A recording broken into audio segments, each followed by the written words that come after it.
Bonjour. Hello. Hola. Marhaba bikoum. Sur le fil, Le podcast d'actu de l'AFP. des nouvelles choisies pour vous sur notre fil info.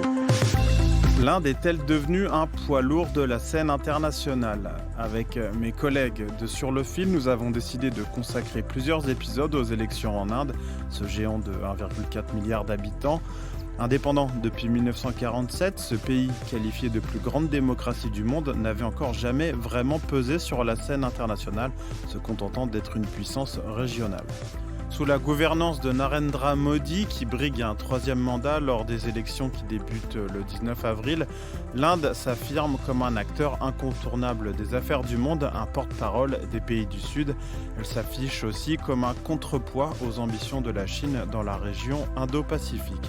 Pour en parler, Sur le fil a invité Arunav Saikia, un de nos journalistes à New Delhi, Christophe Jaffrelot, enseignant à Sciences Po et auteur notamment de l'Inde de Modi, ainsi que Harsh Pant, professeur de relations internationales au King's College de Londres. Sur le fil. Revenons un peu en arrière. À la fin de notre précédent épisode sur l'Inde, ma collègue Michaela Kansela-Kiefer vous expliquait que la popularité de Narendra Modi tenait aussi à ses succès sur la scène internationale. Pour beaucoup d'Indiens, le Premier ministre a redonné sa grandeur à leur pays, selon mon collègue à New Delhi, Arunav Saikia. Beaucoup de jeunes Indiens croient que l'Inde a enfin atteint le niveau qu'elle était censée atteindre et qu'elle a été prise au sérieux par les pays étrangers. C'est d'ailleurs l'un des principaux arguments de M. Modi cette année. L'Inde, sous sa présidence, a concrétisé son potentiel sur la scène internationale. Modi n'était pas autorisé à rentrer aux États-Unis et au Royaume-Uni. Les États-Unis n'ont autorisé M. Modi à venir qu'après qu'il soit devenu Premier ministre. Moins de 10 ans plus tard, nous voyons Modi s'adresser et prononcer un discours devant le Congrès, ce qui est un honneur rare, réservé à des alliés proches. Members of Congress, I have the high privilege and distinct honor of presenting to you His Excellency, Narendra Modi, the Prime Minister of the Republic of India.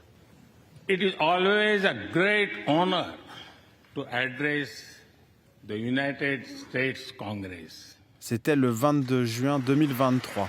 Narendra Modi s'adressait pour la deuxième fois devant le Congrès américain.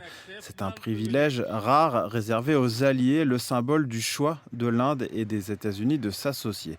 Sauf que pour Christophe Jaffrelot, directeur de recherche au CNRS et professeur à Sciences Po, spécialiste du sous-continent indien, la réalité est bien plus complexe. La vraie victoire diplomatique de Modi, c'est d'avoir persuadé les États-Unis qu'il était incontournable dans l'Indo-Pacifique. La grande stratégie américaine, aujourd'hui, c'est l'Indo-Pacifique.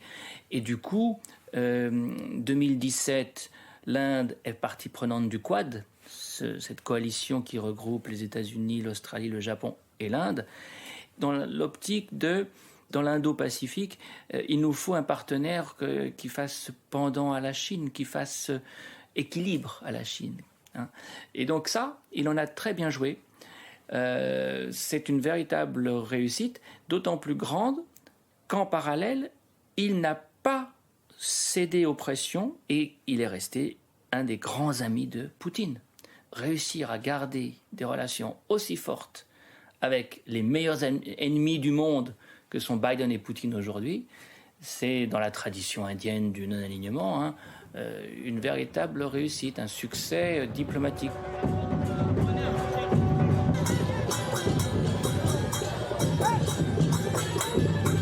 L'Inde est devenue incontournable dans la région Indo-Pacifique. Récemment, en janvier, la réception en grande pompe d'Emmanuel Macron a marqué le rapprochement entre les deux pays. Au fond, nous avons scellé ces dernières années une alliance en termes de défense absolument inédite. Elle est le fait de nos armées, le fait de plusieurs de nos industriels. Plusieurs d'entre eux sont là aujourd'hui. Nous allons continuer de la consolider avec un objectif qui est justement d'être au rendez-vous du Make in India, mais de le faire en échangeant de manière sereine les technologies, en produisant aussi, en faisant au fond de l'Inde un hub de production pour tous nos partenariats de la région. L'Inde, qui représente 1/6 de la population mondiale, aspire à la puissance et donc à l'indépendance dans ses choix. Certes, elle se rapproche de l'Occident tout en poursuivant ses intérêts, sa propre voie, et c'est comme ça qu'elle se tourne aussi vers la Russie.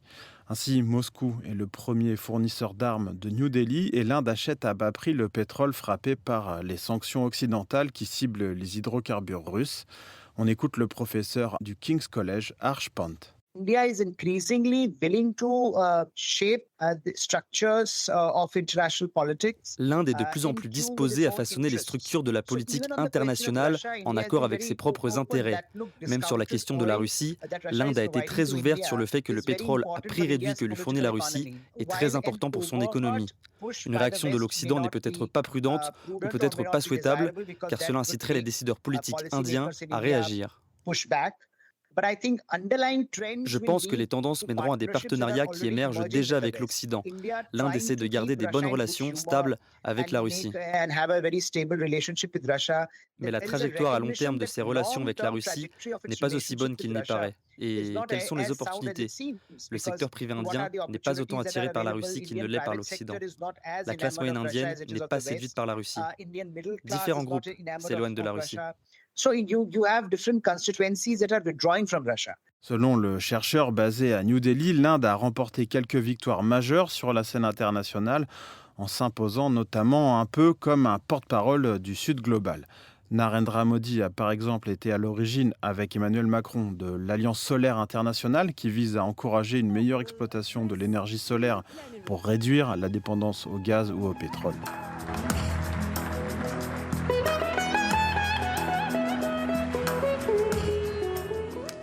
Thank you very much.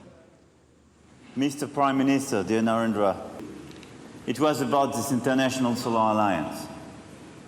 It was 2 years ago. Modi a aussi lancé la coalition pour des infrastructures résilientes aux catastrophes, qui regroupe notamment des agences de l'ONU, la Banque mondiale, l'Union européenne et 39 pays. Ces deux institutions sont basées en Inde.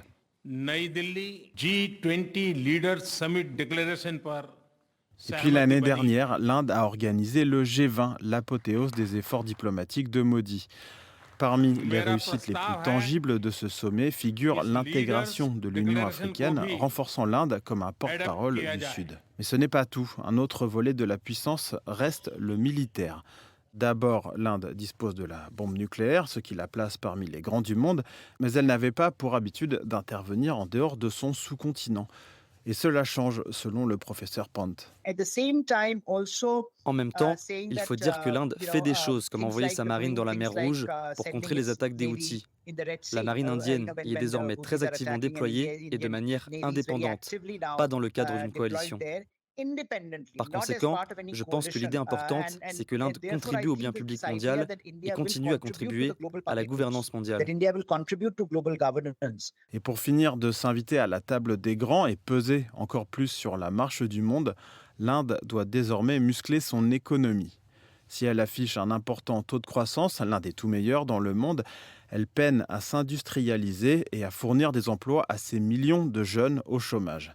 L'économie reste un immense chantier pour Narendra Modi, selon Christophe Jaffrelot. L'Inde a espéré profiter de ce qu'on appelle le decoupling aux États-Unis, ce qu'on appelle le de-risking en Europe, à savoir il faut diversifier nos sources d'approvisionnement, la Chine n'est plus aussi sûre qu'elle l'était et on se retourne vers d'autres pays. En fait, elle n'y parvient pas vraiment parce qu'elle continue à avoir une main-d'œuvre sous-qualifiée. On ne transforme pas des paysans en ouvriers d'usine si facilement. Elle continue à ne pas avoir les infrastructures qu'il faut, les routes, les chemins de fer, les ports, les aéroports. Tout ça va moins vite que partout ailleurs, quasiment en Asie du Sud-Est. Et puis, le risque politique est quand même non nul. Là, il y a quand même des investisseurs qui s'interrogent sur la dérive autoritaire du régime. Alors, ce n'est pas le facteur principal, mais c'est un facteur qui finit par avoir aussi son rôle. Du coup, les investissements étrangers sont en baisse. La prospérité n'est pas au rendez-vous.